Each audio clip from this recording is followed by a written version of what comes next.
तभी अचानक Piper Santa Claus की कॉस्ट्यूम पहनकर पीटर को मैरी क्रिसमस कहने के लिए आ गया। लेकिन राउनो ने उसे वहीं रोक लिया और मदद मांगी।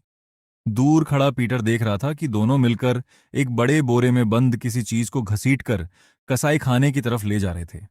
अंदर जाकर उन्होंने उस बोरे को खोला तो एक बुढ़ा आदमी पड़ा था। वह बहुत दुबला पतला था, उसका चेहरा बिल्कुल पीला पड़ चुका था और उसकी लंबी सफेद दाढ़ी थी। उसकी जैकेट की जेब से एक अमेरिकन पासपोर्ट मिला। उस पासपोर्ट पर उसका नाम ब्रायन ग्रीन लिखा था। ये देखते ही राउनो और पाइपर बुरी तरह घबरा गए। उन्हें समझ आ गया कि ये पहाड़ पर ड्रिलिंग करने वाले अमेरिकन में से एक है। और सबसे बड़ी मुसीबत ये थी कि राउनो का लगाया हुआ वह ट्रैप गैर कानूनी था, उसने उसकी परमिशन नहीं ली थी। अगर किसी को पता चल गया कि एक अमेरिकन की उस ट्रैप में फंसकर जान चली गई तो राउनो की पूरी जिंदगी बर्बाद हो जाएगी। इस बात को लेकर दोनों सोचने लगे कि इस पूरी घटना को कैसे छिपाया जाए। उधर पीटर चुपके से दोबारा उस ट्रैप के पास गया।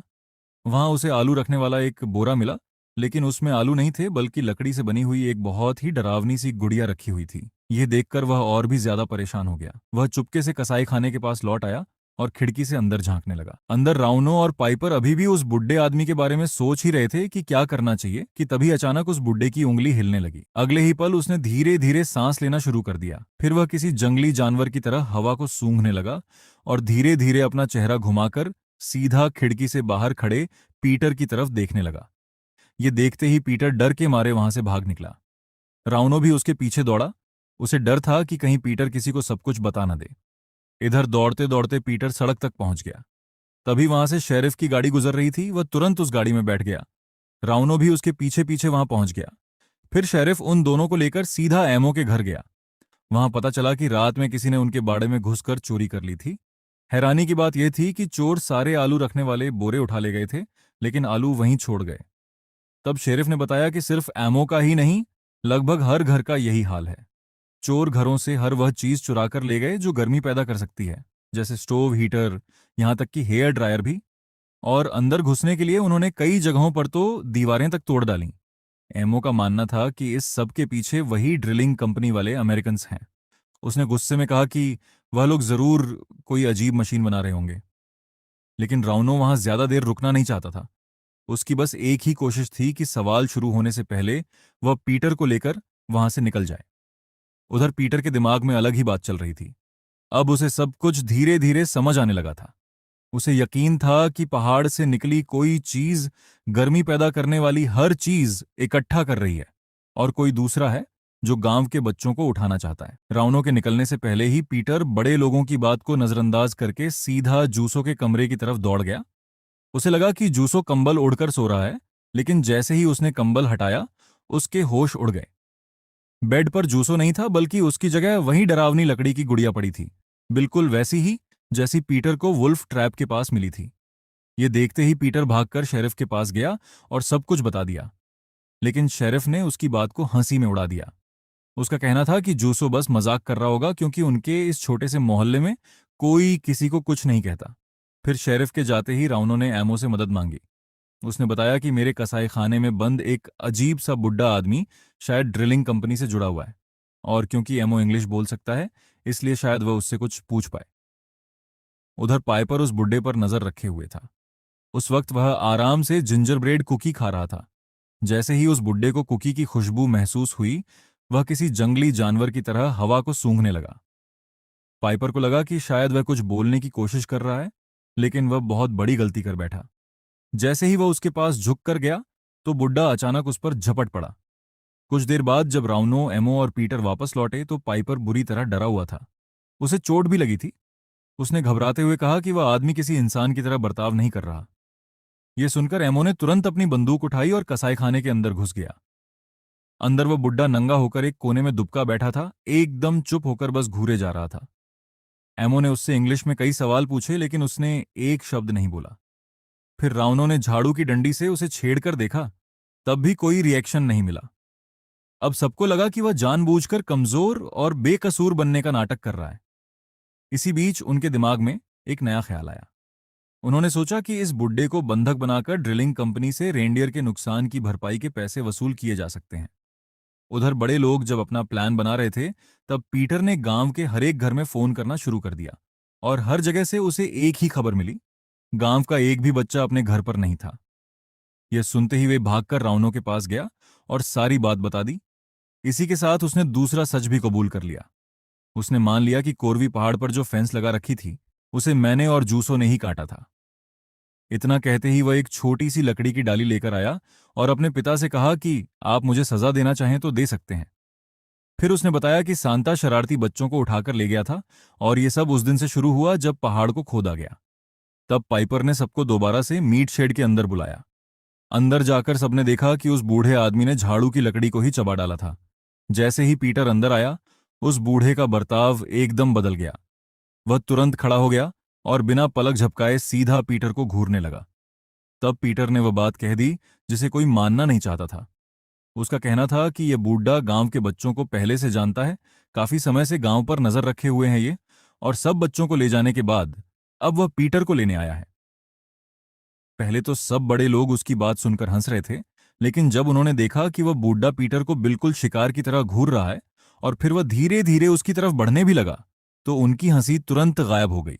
तभी एमो ने बिना देर किए उस पर गोली चला दी। इसके बाद सबने मिलकर उस दरिंदे को काबू किया और मजबूत जंजीरों से बांध दिया। कुछ ही देर बाद सब लोग उसके पास बैठकर क्रिसमस कुकीज खाने लगे, मानो कुछ हुआ ही ना हो।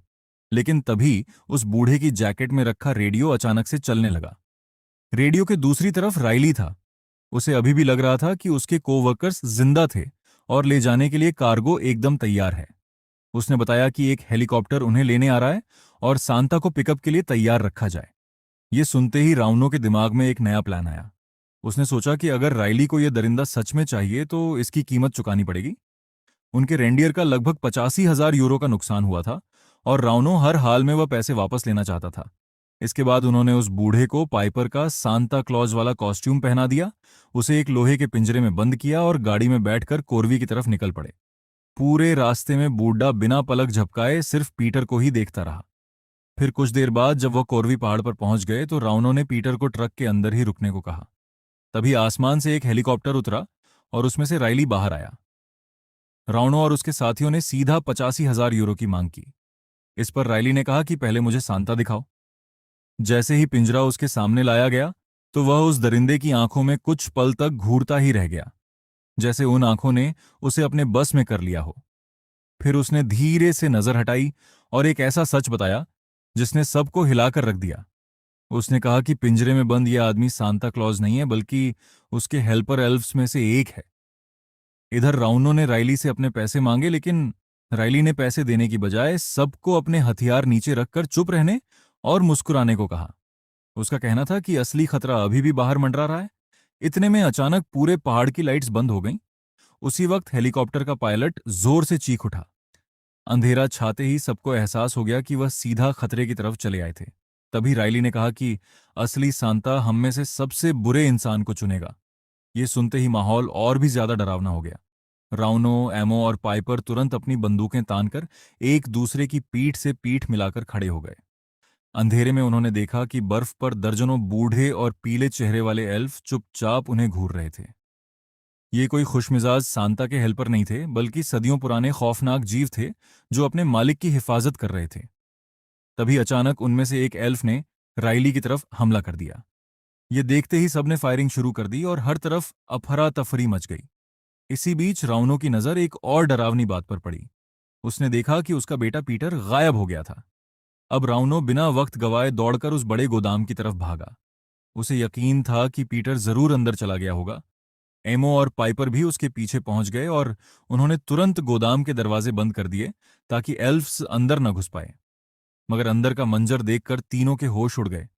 उनके सामने एक बहुत बड़ा जीव एक बड़े से बर्फ के टुकड़े के अंदर कैद था। वह कोई प्यारा सा बूढ़ा सांता नहीं था, एक बहुत बड़े बड़े सींगों वाला डरावना प्राणी था। उसके आसपास गांव से चुराए गए हीटर, स्टोव और दूसरे गर्म करने वाले सामान लगाए गए थे। ये काम उसके एल्व्स ने किया था जो बर्फ को पिघलाकर अपने मालिक को आजाद करना चाहते हैं। तभी उन्हें आलू के बोरों के अंदर से बच्चों के रोने की आवाज सुनाई दी। एमो तुरंत बोरों को फाड़कर जूसों को ढूंढने लगा।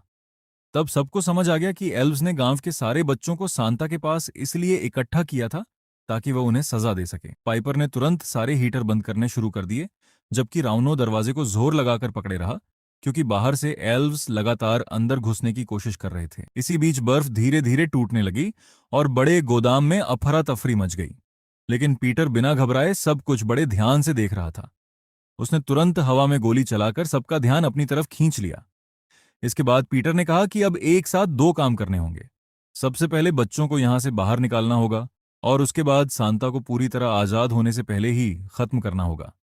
उसका कहना था कि जब तक बच्चे यहां रहेंगे, एल्व्स कभी उनका पीछा नहीं छोड़ेंगे और जब तक यह राक्षस सांता जिंदा रहेगा, बच्चे कभी महफूज हो ही नहीं सकते।